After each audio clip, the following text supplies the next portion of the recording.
সত্যদাতা দাপর কলি চার যুগের এক কথা বলি, জ্ঞানী রাজা ছিলেন বলি। শুনেছি তা আমি, হয়ে বামন অবতরী ত্রিপদ ভূমি নিলেন তরি। চক্র করিলেন চক্রধারী, করিলেন পাতালগামী। হয়ে তেতায় রাম অবতরী, সমুদ্রকে বন্ধন করি। অনাসে কটক সৈন্য পার, কে বোঝে প্রভুর লীলে। দুর্জয় রাবণ বিনাশ হলে, তাই অবশেষে সীতাই করিলেন উদ্ধার। তাই একদিন দাপরে মধুর বৃন্দাবনে বোজগোপী রাখালদের সনে ঘুরে বেড়াইলেন বনে বনে। লয়ে একখান ভগ্নতরী, পার করিলেন যত গোপের নারী। তাই বলছিল মন পাখি, সবাই থাকতে স্মরণ কর সেই কমলাক্ষী। তোর বীর যদি ভবধ্বনি রে, আমার এই দেহ জমিন আগরাজ। খাস করেছে যমরাজ, যেদিন শিওরে বসবে যম, সেদিন গলা করবে ঘর ঘর। আপন ব্যক্তি সবাই পর, তাই বলছিল মন পাখি, পলাই দাদার ভাইকে স্মরণ কর। দ্বিজ কৃষ্ণচন্দ্র নরপতি, আমায় গীতে দিলেন অনুমতি। আমি আরম্ভ করুন সহসা, কি জানি মা কেমন হয়। অন্তরেতে লাগে ভয়, একমাত্র গুরুর চরণে কেবল ভরসা। একবার মায়েরা উলুধ্বনি, আর বাবার একবার শ্রী গৌরী প্রেমানন্দ। হরি হরি বলুন মহাশয়।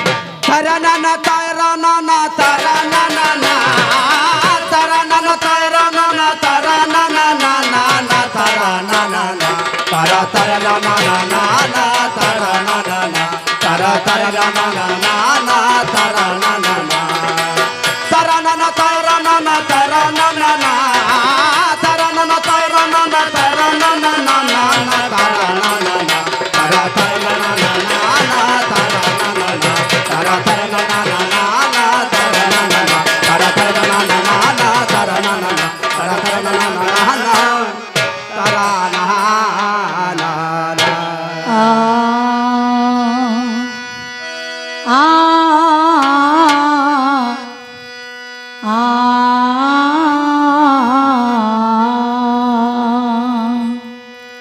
ও আমার জননী জন্ম ভূমি গো,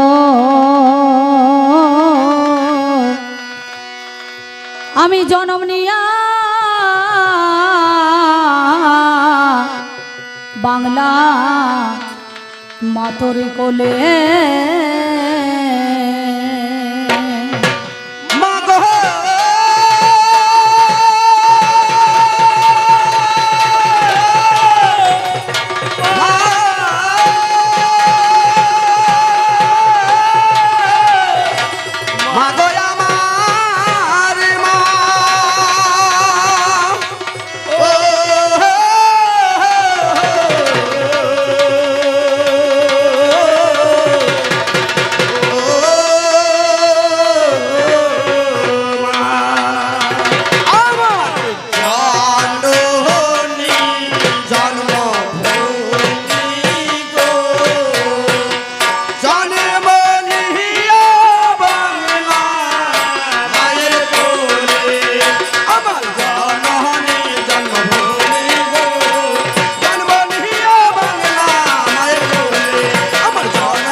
আপনাদের কাছে কেন বললাম বাবা, আমার জননী জন্মভূমি গো, জনম নিয়া বাংলা মাতর কোলে।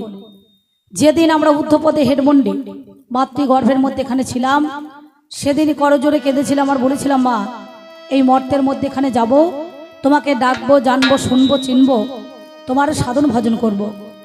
কিন্তু আমরা কলিযুগের মানুষ, মরতে আসি মরতে, পড়ে গেছি গর্তে, ফিরতে পারছি না আর মহৎ অর্থে, নাকি বলছেন? এই জগৎটা কিন্তু মরার জগৎ। তাহলে মানুষ মরে কবার না? প্রত্যেক দিন আমরা 3 বার করে মরি পড়ে থাকি বাবা। কখন?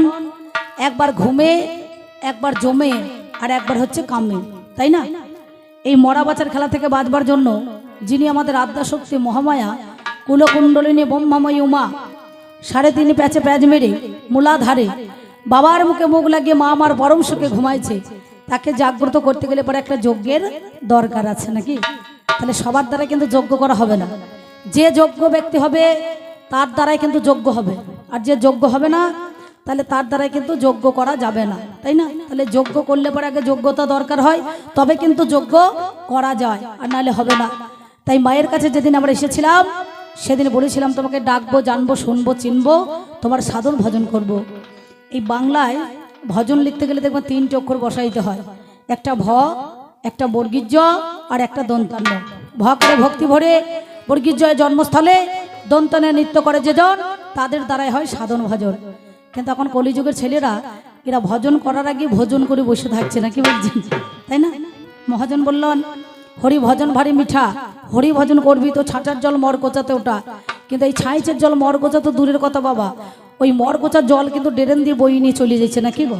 তাহলে সেই ছাইচের জলটা আর মর গোচা অব্দি যাচ্ছে না, যাচ্ছে। সেই জন্য মায়ের কাছে বললাম, মা আমার জননী জন্মভূমি গো, জনম নিয়া বাংলা মাতর কোলে। আমার এক জনমে মিটল না সাধ, আমার এই জনমে মিটল না সাধ, বাকি কয়টা দিন গেল চলে। ওরে পাখি কয়টা দিন, ওরে পাখি কয়টা দিন রে গেল চলে। আমার জননী জন্মভূমি গো, জন্মনিয়া বাংলা মায়ের কোলে। আমার জননী জন্মভূমি গো, জন্মনিয়া বাংলা মায়ের কোলে। আমার জননী জন্মভূমি গো, জন্মনিয়া বাংলা মায়ের কোলে। আমার মনে ছিল, আমার মনে ছিল বড় আশা,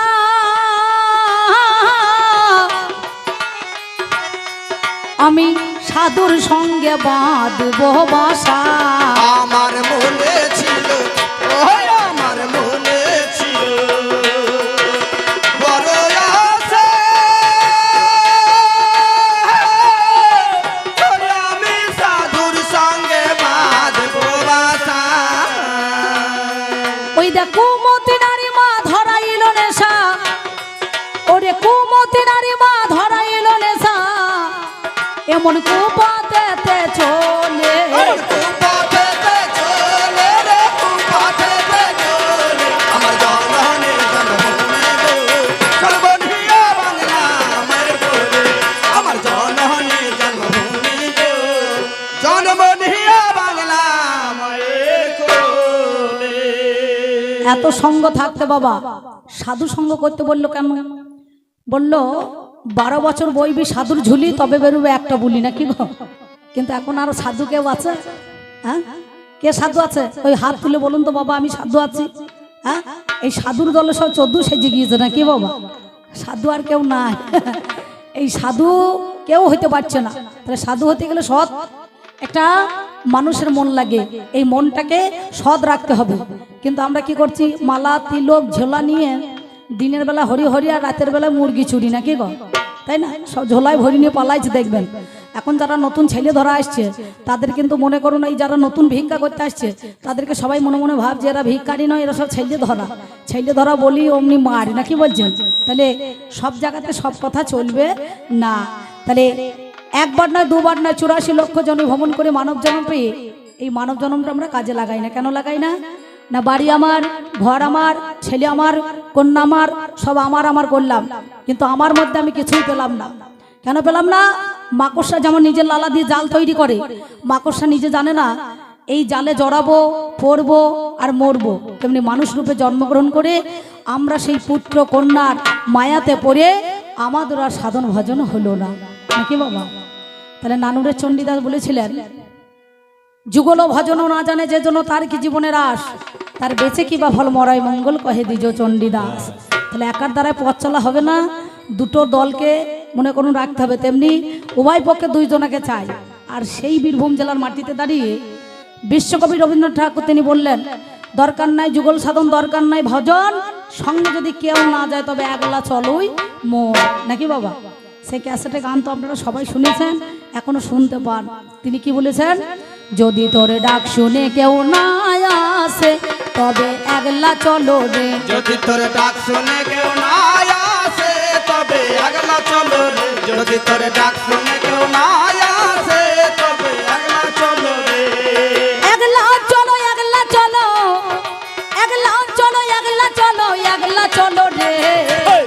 যদি তোর ডাক শুনে কেউ না আসে তবে একলা চলো রে যদি তোর ডাক শুনে কেউ না আসে তবে একলা চলো রে কিন্তু একার যাওয়ার বাগ নাই, যুগল ছাড়া কিন্তু সাধন হবে না। যেমন তেমনি একটা বাবাজি আছে, একটা মাতাজি আছে, দেখবেন একা ভিক্ষা হয় না, নাকি গো?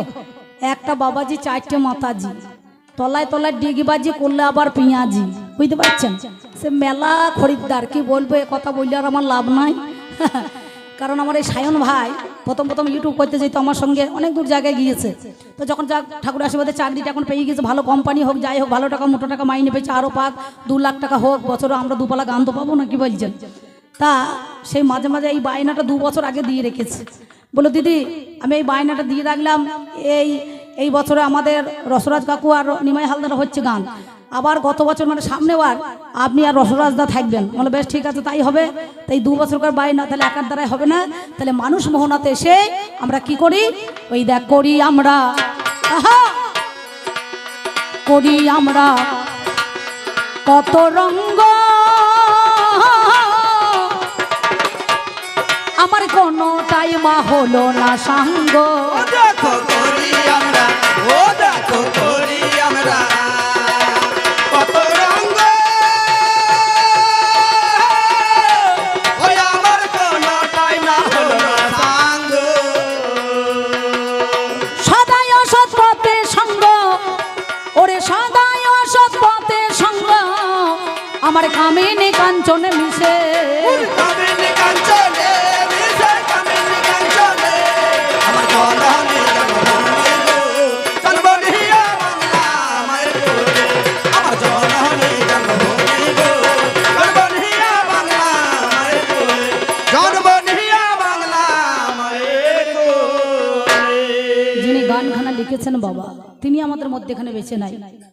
ওই বর্ধমান জেলার ভাতার থানার অন্তর্গত চড়ুই বেলগ্রামে ওনার বাস ছিলেন স্বর্গীয় আমার গুরুদেব হরিসাধন দাস মহাশয়। তিনি মায়ের কাছে বললেন, মা না চাইতে সব কিছু করেছো তুমি দান, শেষের দিনে থাকবো না আমি, সঙ্গে যাবে মধুর হরি নাম। এই হরি নাম যাবে আর প্রাণ যাবে, নাকি বাবা? এছাড়া কিছু যাবে না। তাই তিনি বললেন, অধম হরি সাধনের, অধম হরি সাধনের এই মিনতি, যেন সুমতি নারীর হই মা পতি। অধম হরি সাধনে, ওই অধম হরি সাধনে এই মিনতি, ও জানো সুমতি নারীর হই মা পতি। সেদিন কৃষ্ণ ভজনে করাবে মতি, আমায় কৃষ্ণ ভজনে করাবে মতি, ওই দেখ অষ্ট পাশের বাঁধন খুলে, এই অষ্টপাশের বাঁধন খুলে, অষ্টপাশের বাঁধন আমার জননী জন্মভূমি গো, জন্মনিয়া বাংলা মায়ের কোলে, আমার জননী জন্মভূমি গো, জন্মনিয়া বাংলা মায়ের কোলে। আমি তাই তোমায় ডাকি মা,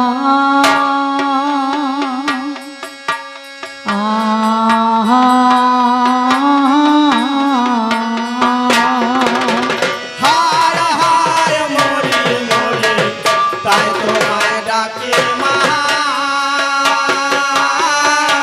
হায় হায় হায়। আমার সাধন ভজন নাই মা জানা, ও মা তাই তোমায় ডাকি মা, ডাকি মা। আমার মিছে হলো আজ আনা গোনা, ও মা তাই তোমায় ডাকি মা, ডাকি মা। এবার নিজ গুণে কর ক্ষমা, ও মা তাই তোমায় ডাকি মা, ডাকি মা।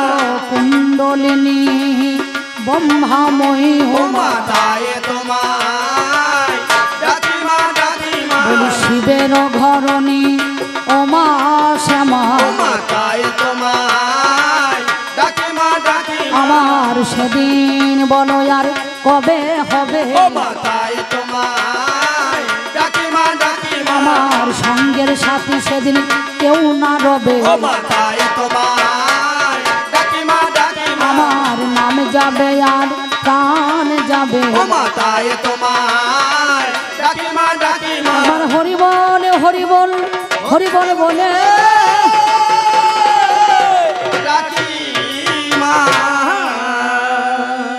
কত আর হরি বল বলবেন নাকি গো প্রত্যেকদিন যদি কবি বাউল কীর্তন হয় কত আর হরি বল বলবেন যে কোটা বলিয়েছেন সেই কোটা ভালো আর বাদ বাকি মনে মনে করছে আমার যেটা মশাইরা ওনারা ভাববেন এতেই হয়ে গেল নাকি বাবা হ্যাঁ এই হরি বলাটা কেমন হইলো বলুন দেখিনি যেদিন আমার উদ্ধামপুরে ঘাটে আমরা শেষ যাত্রাতে চলে যাই যেদিন আমাদের শেষের বিয়েটা হয় কারো হয়েছে কারো হয় না এখন বাকি আছে নাকি তাহলে যেদিন সময় হবে উদ্ধামপুরে চলে যাবে সামনে দুজন পেছনে দুজন সামনে বলো বলো হরি আর পিছনে বলো হরি বল আর যে খাটুলিতে শুয়ে থাকে সে দেখুন মাথাটা নাড়াচাড়া করে বলে সারা জীবন বলিও না এ বলবো না আমার এইটা বল নাকি বলছেন বলছে আমার বলার কি দরকার আছে তোরাই বলিও শোধ নেই তাই আমার এই কাকা বাবুরা যেটা মশাইটা দেখছে হরি গাছে জল দিয়ে লাভ নাই লঙ্কা গাছে জল দিলে বছর করে মুড়ি খাওয়া হবে নাকি বলছেন আর হরি গাছ চচ্চড়ি হয়ে যাবে নাকি গো দাদা তাহলে হরি বললেও ছেলেটা টাকা দিয়ে দেবে না বললেও দিয়ে দেবে নাকি তাই তো তবে আমায় যখন পাঠাইলি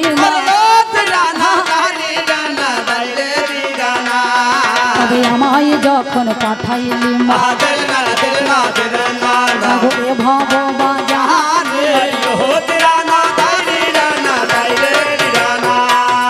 বাজার বড় মজার বাজার দেখলাম নয়ন মেলে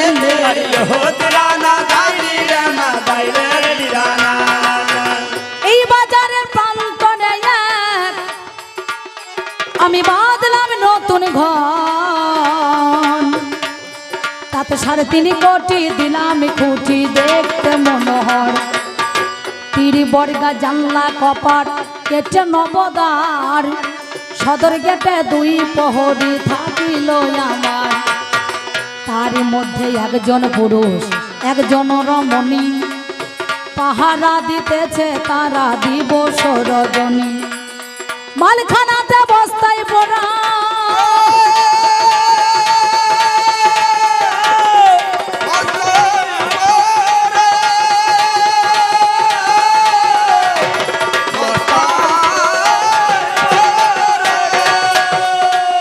মালখানাতে বস্তায় পড়া আছে রত্নধন বাগে পেয়ে 6 দস্যু করিল হরণ বাকি অংশটুকু গেছে মাতৃঋণের দায় বেদখল হয়েছে জমি নিজ দখল নাই তাই 3 অংশের 2 অংশ রইল জলে ভেসে আজ অর্ধেকটা করে রেখেছে তাই আমার আবাদ করা গেল না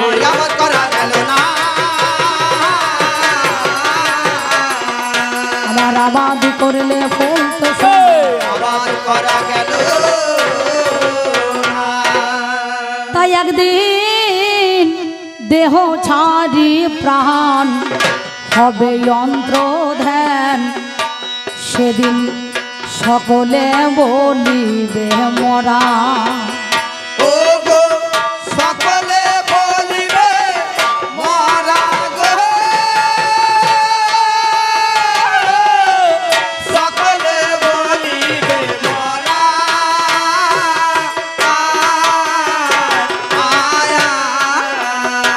সেদিন ঘরের গৃহিণী সেই চাঁদ বদনী ঘরের গৃহিণী সেই চাঁদ বদনী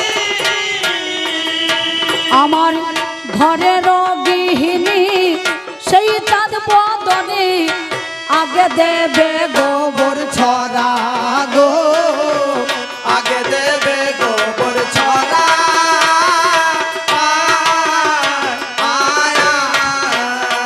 আবার বাসি হলে মরা হয় রে দোষী বাসি হলে মরা হয় রে ওই দেখ দোষী বাসি হলে মরা হয় রে দোষী বাসি হলে মরা হয় রে দোষী সাধের মানব জনম ভালোই বাসি বাসি হলে মরা হয় রে দোষী আমি ভ্রমণ করি এই 84 বাসি হলে মরা হয় রে দোষী আমি একাই আসি হয়ে দাসী বাসি হলে মরা হয় রে দোষী এবার হরি বলে হরি বলে হরি বলে বলে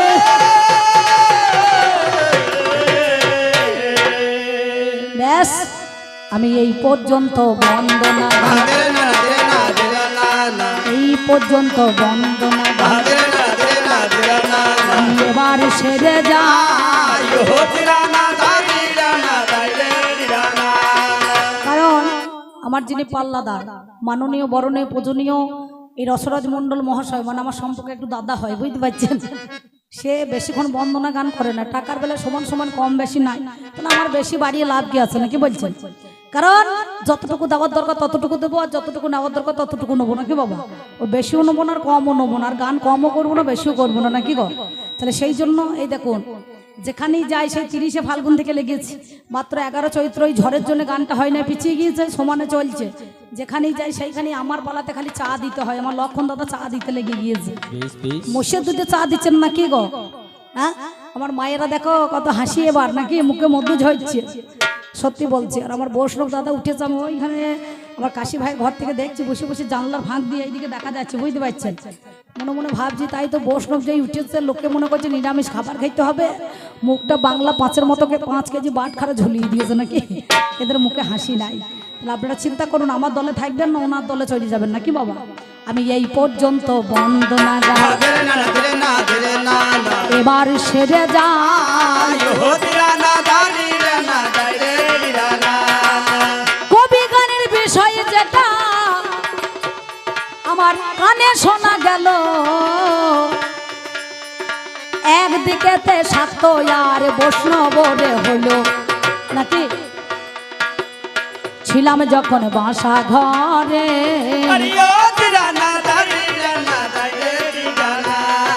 ছিলাম যখন বাসা ঘরে আজকে শুনতে পাই বাসা ঘরে ছিলাম যখন আমার কানে শোনা গেল আমাকে শাক্তের ভূমিকায় অমনি দিয়ে দিল আমি শাক্ত হয়েই দাঁড়াইলাম শৈব কারণ জ্ঞানপত্তয় আমাদের মধ্যেখানে কতগুলো সম্প্রদায় আছে নাকি বাবা তাহলে উনি কি আজকে হচ্ছে বৈষ্ণব নাকি বিষ্ণু জানো তো বৈষ্ণব অর্থাৎ যারা বিষ্ণুর সাধন ভজন করে নাকি গো আমি মায়ের সাধন ভজন করি আমি কালীর ভক্ত হই আমি তান্ত্রিক মতে পূজা করি বাবা আপনাদের কাছে কই এই যে কালী পূজা হয়ে গেছে তারপরে হরিনাম হয়েছে অহরাত্রি অধিবাস করেছে নাকি বলছেন সুন্দরভাবে খোল করতাল নিয়ে এখনকার দিনে মেয়েরা আবার স্বামীর ভাত ছেড়ে দিয়ে দেখবেন মানে ভাত রাঁধা ছেড়ে দিয়ে স্বামীর ভাত ছাড়তে বলছি না ভাত রাঁধা ছেড়ে দিয়ে এই খোল করতাল নিয়ে নগরে নগরে বেড়াইছে নাকি কত সুন্দর হরিনাম গেয়ে গিয়ে তো হরিনামের সুরটা একটা আলাদা রয়েছে মাথা বেঁধে দে ললিতে বেলের কাঁটাতে নাকি রাধা যাবে জওয়ালানিতে যমুনার ঘাটে কত সুন্দর সুর বেরিয়েছে তা এ সুর তো মাঝে মাঝে বৈষ্ণবরা দেয় এবার এমন সময় কি করিলাম এমন সময় আমি ওরে জানি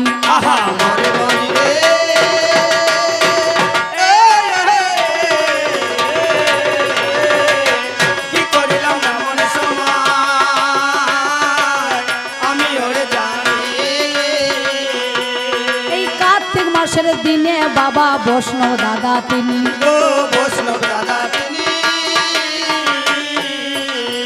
কতগুলো মাতাজি কতগুলো মায়ের দল আর কতগুলো বাবাদের দল খোল করতাল প্রেম জুড়ি নিয়ে টহল দিয়ে দিয়ে বেড়াইছে শুনলেন তো আপনারা নাকি দেখাশোনাটা কোথায় হলো আমার মায়ের মন্দিরে এই যে কালী মন্দিরে কালীতলায় দেখাশোনা গাইতে গাইতে প্রভাতী গান করতে করতে চলে আসছে কি বলছে ভজ গৌরাঙ্গ কহ গৌরাঙ্গ লহ গৌরাঙ্গের নাম রে ভজ গৌরাঙ্গ কহ গৌরাঙ্গ লহ গৌরাঙ্গের নাম রে ভজ গৌরাঙ্গ কহ গৌরাঙ্গ লহ গৌরাঙ্গের নাম রে ভজ গৌরাঙ্গ ওই দেখ যে জন গৌরাঙ্গ ভজে সে হয় আমার প্রাণ গো ভজ গৌরাঙ্গ কহ গৌরাঙ্গ লহ গৌরাঙ্গের নাম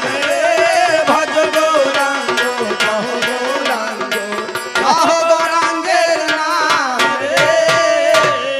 কৃষ্ণ গাইতে গাইতে প্রভাতে চলে আসছে। আমি এমন সময় মায়ের পূজা করেছি। পূজা করার পর বললাম, দাদা গো কোথায় যাবে, কোথায় দেখে এসেছো? বলে আমরা বৈষ্ণবের দল টহল দিয়ে বেড়াইছি। বলে বেশ ঠিক আছে। এই আপনাদের এই গ্রামটা মোটামুটি 70-80 ঘর আছে, কিন্তু এমন গ্রাম আছে 18 পাড়া গ্রাম, বুঝতে পারছেন? ঘুরতে ঘুরতে অনেক দেখবেন একটুখানি দম লেগে যায়, কষ্ট হয়। আমি বললাম ও পাড়া থেকে এ পাড়া যখন নাম দিতে এসেছো, আমার তো জানা নাই কোথা থেকে আসছো, কোথায় চলে যাবে। মায়ের পূজা হয়ে গিয়েছে, একটুখানি আমার মায়ের মন্দিরে বসো, আমি তোমাকে প্রসাদ দেব, আমি তোমাকে প্রসাদ দেব, আমি তোমাকে প্রসাদ দেব, আমি তোমাকে প্রসাদ দেব, আমি জানাই কথাই আজ আপনাদের তব, আমি তোমাকে প্রসাদ দেব। এবার কি করিলাম ও বাবারে, বৈষ্ণব দাদাই বসতে বললাম আমি এমন প্রসাদ দিয়েছি, আপনারা জ্ঞানী জনে জানেন তার কাহিনী। কি প্রসাদ? মায়ের পূজা হয়ে গেছে, দেখবেন আতপ চাল নৈবেদ্য সাজিয়ে দেয়, তার মধ্যে মুন্ডা আর কলা, বুঝতে পারছেন? বৈষ্ণবদেরও সাদা বেশ, এই মালটাও সাদা, আতপ চালও সাদা, মুন্ডাও সাদা, কলাও সাদা। কি এর মধ্যে লেগেছে কোনো ধাঁধা বলুন তো? বাবা রে, প্রসাদ খাবেন না, ঢং কত। লোকের বাড়ি কাঁচা চাল নেবে, 100 টাকা নেবে, কিন্তু রাঁধা খাবেন না। এ মুচ্ছদি কত মাল, বুঝতে পারছেন? সঙ্গে সঙ্গে কি বলিব পাগল রে,